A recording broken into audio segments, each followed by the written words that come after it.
Dulu sumur itu adalah sumber kehidupan. Sekarang sumur itu adalah sumber kengerian. Selamat malam Sobat Nusantara. Bagaimana kabarnya? Semoga kalian semua sehat selalu dan sukses selalu dimanapun kalian berada. Selamat datang kembali di Sisi Gelap Nusantara. Di video kali ini aku akan membacakan cerita penjaga sumur tua. Duduk yang nyaman, matikan lampu kalian karena di mana cahaya padam, disitulah kisah dimulai.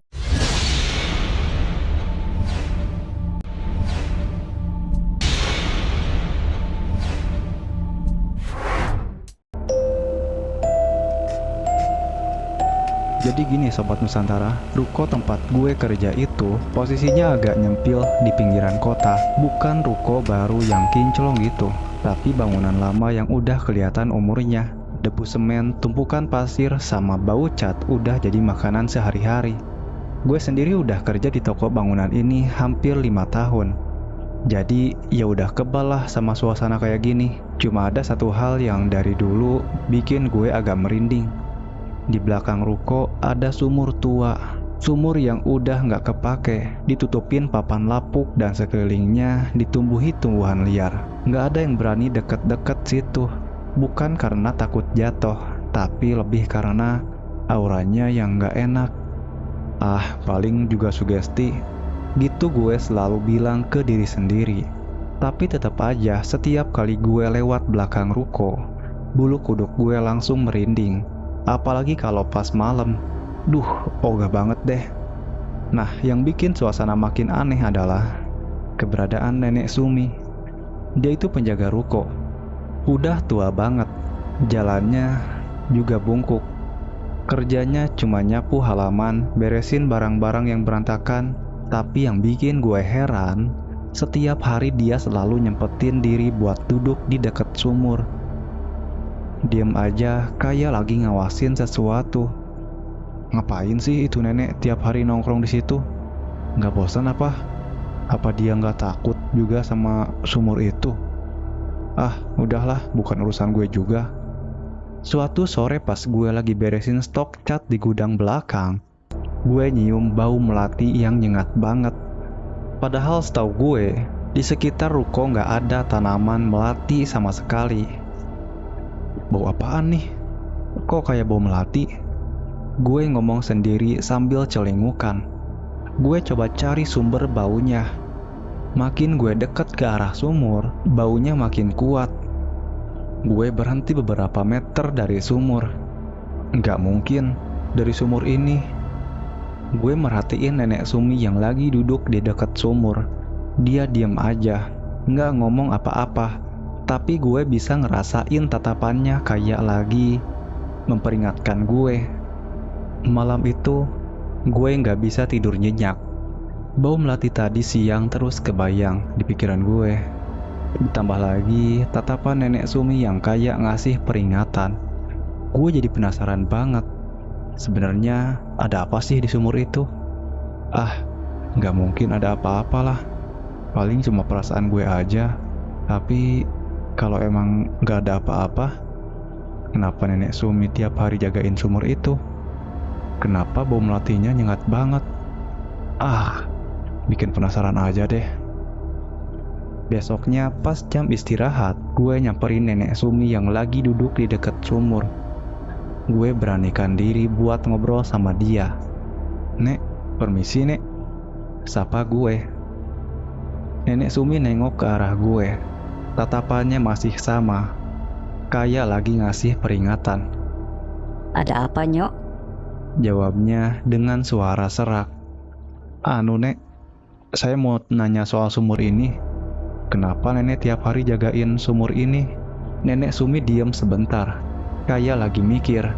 Terus dia ngomong, "Sumur ini punya cerita panjang.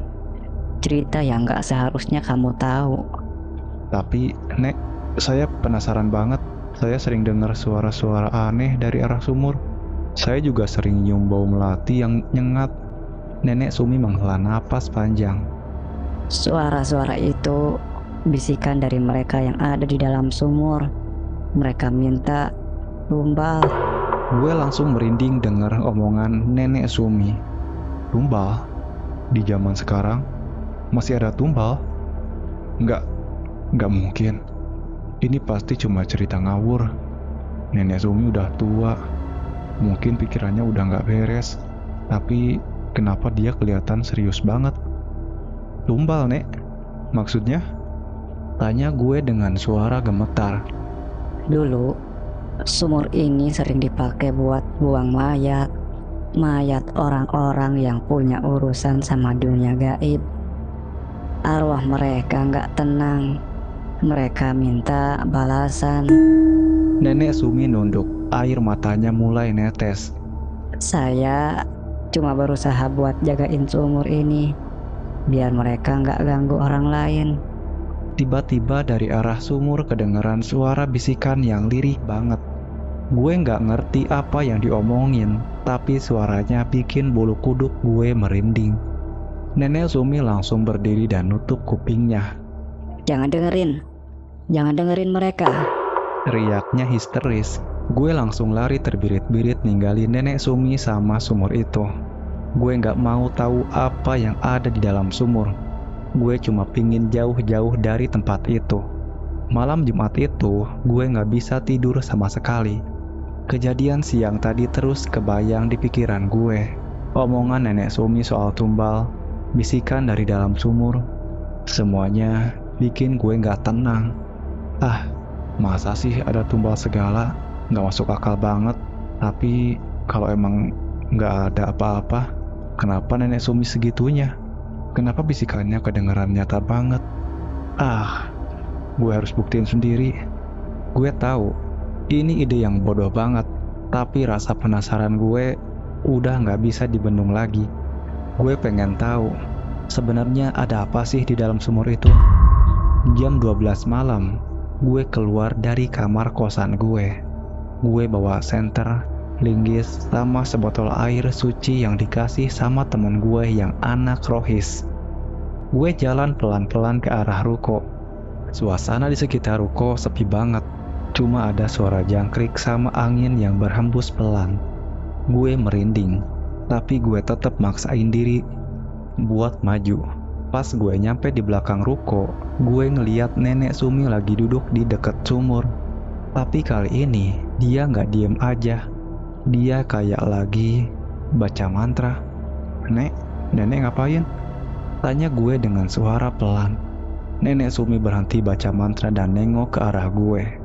Tatapannya kosong, kayak nggak ngenalin gue. Kamu jangan ganggu, mereka butuh makan. Katanya dengan suara aneh. Gue nggak ngerti apa yang diomongin Nenek Sumi, tapi gue tahu ada sesuatu yang nggak beres sama dia. Gue coba buat ngedeket ke arah sumur, tapi Nenek Sumi ngalangin gue. Kamu jangan dekat-dekat sumur itu, bahaya. Riaknya histeris. Gue nggak peduliin omongannya. Gue dorong dia sampai jatuh ke tanah. Gue langsung nyamperin sumur itu. Gue congkel papan penutup sumur pakai linggis. Papannya udah lapuk banget, jadi gampang banget buat dibuka. Pas papannya kebuka, gue langsung nyium bau bangkai yang nyengat banget. Gue nyalain senter dan ngarahin cahayanya ke dalam sumur. Gue ngeliat di dalam sumur ada tumpukan tulang belulang manusia. Tulang-tulang itu kayak lagi berenang di air yang keruh dan hitam. Gue juga ngeliat ada beberapa benda aneh, kayak kain kafan, bunga layu, sama boneka santet. Tiba-tiba dari dalam sumur kedengeran suara jeritan yang memekakan telinga. Jeritan itu kayak berasal dari banyak orang sekaligus. Gue langsung nutup kuping gue dan mundur beberapa langkah. Gue udah gak kuat lagi ngeliat pemandangan di dalam sumur. Tiba-tiba air di dalam sumur mulai bergejolak. Tulang-tulang itu kayak lagi bergerak-gerak sendiri. Terus dalam sumur muncul sesosok makhluk yang mengerikan. Makhluk itu tinggi banget. Kulitnya pucat pasi, matanya merah menyala, dan mulutnya penuh dengan darah. Dia kayak hantu yang keluar dari film-film horor. Gue langsung lemes gak karuan.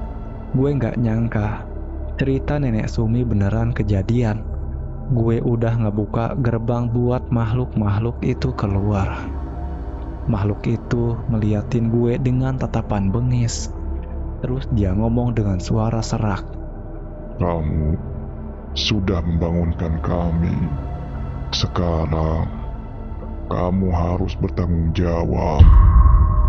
Gue pengen lari, tapi kaki gue kayak kepaku di tanah. Gue nggak bisa gerak sama sekali. Makhluk itu mulai ngedeketin gue. Gue bisa ngerasain hawa dingin yang menusuk tulang. Gue udah pasrah. Kayaknya ini akhir hidup gue. Tapi tiba-tiba nenek Sumi datang dan nyiram makhluk itu pakai air dari kendi. Makhluk itu langsung teriak kesakitan dan mundur ke dalam sumur. Lari, Nyo. Lari sekarang juga. Jangan pernah balik ke sini lagi. Teriak nenek Sumi. Gue nggak mikir panjang lagi. Gue langsung lari sekenceng-kencengnya ninggalin ruko itu. Gue nggak tahu apa yang terjadi sama nenek Sumi. Gue cuma pengen selamat. Gue nggak pernah balik lagi ke ruko itu. Gue pindah kosan, ganti nomor HP dan berusaha buat ngelupain kejadian mengerikan itu. Tapi tetap aja, setiap malam gue selalu mimpi buruk. Gue mimpi dikejar-kejar sama makhluk dari dalam sumur.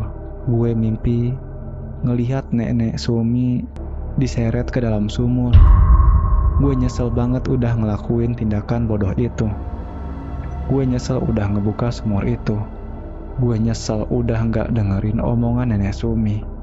Sampai sekarang, gue masih dihantui rasa bersalah. Gue nggak tahu gimana nasib nenek Sumi sekarang. Gue nggak tahu apakah dia masih hidup atau udah jadi tumbal buat makhluk-makhluk itu. Yang jelas, satu hal yang gue pelajari adalah jangan pernah penasaran sama hal-hal yang seharusnya nggak lo tahu. Karena rasa penasaran bisa membawa lo ke dalam kengerian yang tak berkesudahan. Terima kasih banget buat kalian yang udah nonton videonya dari awal sampai akhir. Kalau kalian suka dengan video ini, kalian bisa klik like di bawah ini dan share ke teman-teman kalian. Kalau kalian ngerasain merinding, meskipun cuma sedikit. Dan yang paling penting, jangan lupa untuk subscribe di channel ini biar kalian gak ketinggalan update-update cerita terbaru dari sisi gelap Nusantara. Oke teman-teman, sampai jumpa di cerita berikutnya. Di mana cahaya padam, disitulah kisah dimulai.